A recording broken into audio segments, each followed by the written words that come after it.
तो एक बार फिर से आपका स्वागत है आपके नई वीडियो में। और डिस्कस करेंगे नए क्वेश्चन को हॉर्टिकल्चर के। ये क्वेश्चन आपके लिए HW है, पहला क्वेश्चन। पिछले पार्ट में हमने डिस्कस किया था इसको, ये आप मुझे कमेंट करके बताओ इसका आंसर।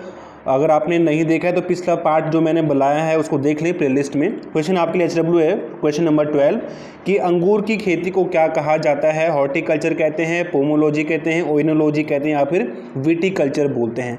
या आप मुझे कमेंट करके बताओ। HW आपके लिए है ये। अगर आपने नहीं आता आपको तो पिछला वीडियो देखो, लिंक आपको डिस्क्रिप्शन में मिलेगा, या फिर प्लेलिस्ट में आप वीडियो देख सकते हैं। पार्ट नंबर 8 या 9 होगा। चलिए आज का क्वेश्चन स्टार्ट करते हैं। ये भी हमने पिछले पार्ट में डिस्कस किया था कि नेशनल ट्री क्या है भारत का। तो राष्ट्रीय वृक्ष है भारत का, सबको पता है बरगद है, लेकिन उसका बॉटनिकल नेम आपसे पूछना चाहता है। तो हमारा जो करेक्ट आंसर है वो हो जाएगा ऑप्शन नंबर बी, फाइकस बेनिंगलेसिस। इसका जो है करेक्ट आंसर हो जाएगा ऑप्शन नंबर बी। ठीक है।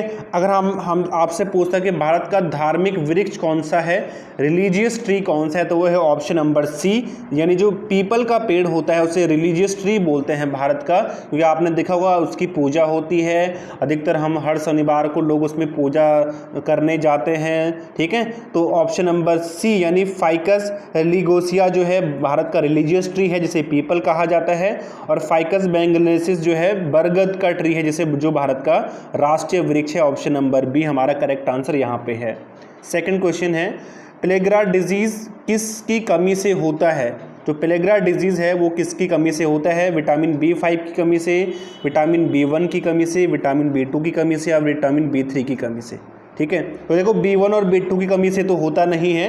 देखो वैसे देखा जाए जो प्लेग्रा डिजीज़ है वो विटामिन B5 और विटामिन जो है B3 की कमी से होता है, इन दोनों की कमी से होता है। लेकिन सबसे ज़्यादा जो प्लेग्रा डिजीज़ है वो विटामिन B3 की कमी से होता है। अगर ऑप्शन में ऐसा होता कि ऑप्शन B5 और B3 दोनों की, अगर कोई ऐसा ऑप्शन होता तो हम उसको टिक करते। लेकिन अगर आपको ऐसा हो जाए कि B5 भी दे दे, B3 भी दे दे, तो सबसे ज़्यादा जो प्लेग्रा डिजीज़ है वो विटामिन B3 की कमी से होता है। इसलिए जो हमारा करेक्ट आंसर है वो ऑप्शन नंबर डी हो जाएगा। ऑप्शन नंबर डी हमारा करेक्ट आंसर हो जाएगा।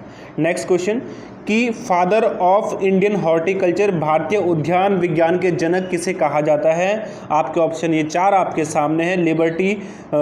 लिबर्टी हेडबेली, डी कैंडोली, या फिर MH मोरिगौडा, या फिर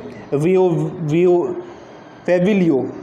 क्या है, वेविलियो। तो आपका जो करेक्ट आंसर है भारतीय हॉर्टिकल्चर के जो जनक हैं वो हैं ऑप्शन नंबर सी, MH मोरिगौडा।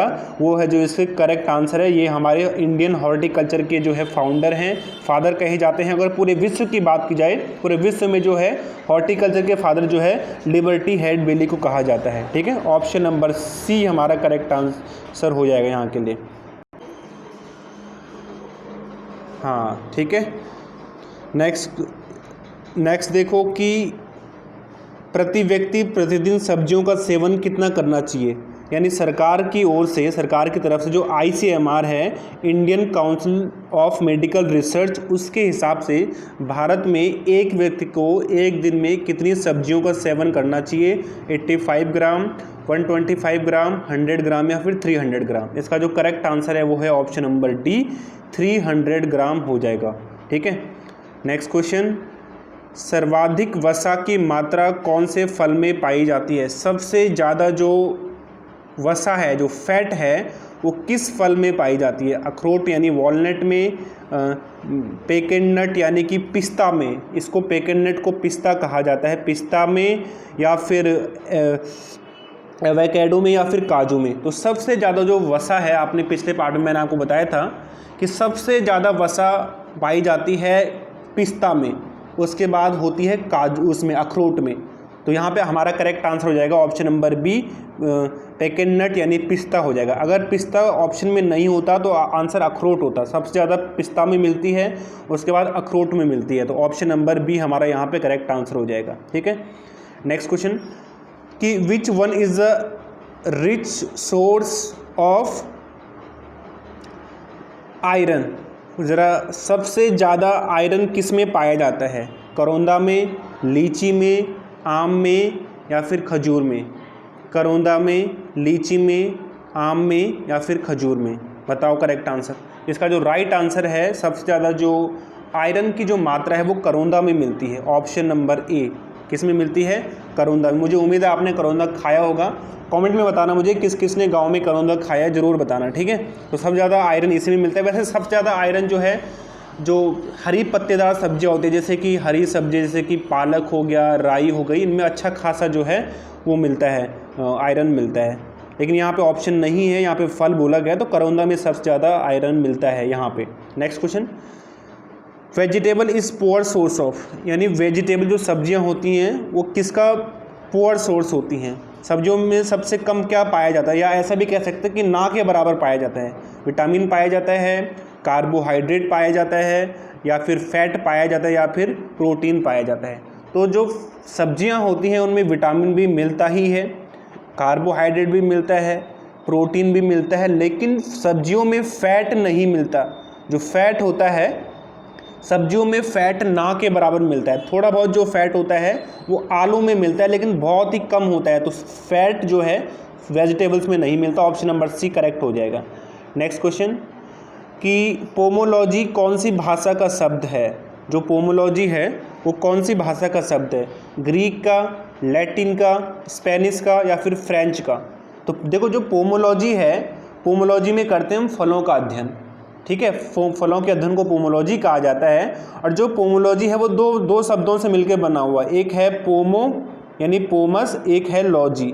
तो पोमो का मतलब होता है फ्रूट और लॉजी का मतलब होता है अध्ययन, यानी फलों के अध्ययन को हम कहते हैं पोमोलॉजी। अब आपको ये ध्यान रखना है कि जो पोमो है वो है हमारा किस लेटर का शब्द? जो पोमो है वो है हमारा लैटिन भाषा का शब्द, ठीक है। और जो लॉजी है वो ग्रीक भाषा का शब्द है।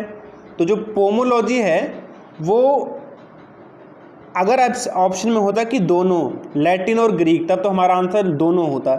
लेकिन अगर लैटिन और सिर्फ ग्रीक दिया हो तो आपको चूज़ करना है ऑप्शन नंबर बी को, लैटिन को। लैटिन को इसलिए चूज़ करना है क्योंकि पोमो का मतलब फल होता है और लॉजी का मतलब अध्ययन होता है। तो फलों के अध्ययन को हम पोमोलॉजी बोलते हैं, क्योंकि फल यहाँ पे ज़्यादा इंपॉर्टेंट है। लॉजी तो हर अध्ययन तो हम हर चीज़ का करते हैं, लेकिन किसका अध्ययन करते हैं, जो ये ज़्यादा क्लियरिटी पोमो से मिल रही है। और पोमो जो है लैटिन भाषा का शब्द है, इसीलिए हमारा करेक्ट आंसर क्या हो जाएगा? ऑप्शन नंबर बी लैटिन हो जाएगा, ठीक है। पोमोलॉजी लैटिन भाषा का शब्द है जिसमें हम फलों का अध्ययन करते हैं। नेक्स्ट क्वेश्चन, कि कल्पवृक्ष किसे कहा जाता है? यानी भारत में कल्पवृक्ष के नाम से किसे जाना जाता है? खिजड़ी को, नारियल को, रोडिया को, या फिर रबर को? इसका जो करेक्ट आंसर है वो है ऑप्शन नंबर बी। जो कोकोनट होता है, नारियल को हम कल्पवृक्ष कहते हैं। कल्पवृक्ष क्या होता है? कल्पवृक्ष मतलब जो हमारी सभी आवश्यकताओं को पूरा करे, मतलब जिस प्लांट के हर एक भाग का यूज़ करते हैं उसको कल्पवृक्ष कहते हैं अधिकतर, मतलब ना। तो आप प्लांट जो नारियल होता है उसके हर चीज़ का यूज़ करते हैं, उसका जो पेड़ होता है उसका भी यूज़ किया, तो उसके पत्तों की झोपड़ियाँ बनाई जाती हैं, उसका जो नारियल होता है उसका जो कवर होता है बाहर का, उससे कई तरह के रेशे बनाए जाते हैं, फाइबर बनाया जाता है, उसके फल को खाया जाता है, उसके पानी को पिया जाता है, हर चीज़ का यूज़ होता है, इसलिए इसको कल्पवृक्ष कहा जाता है, ठीक है। आज के लिए बस इतना ही। Thank you so much. God bless you all.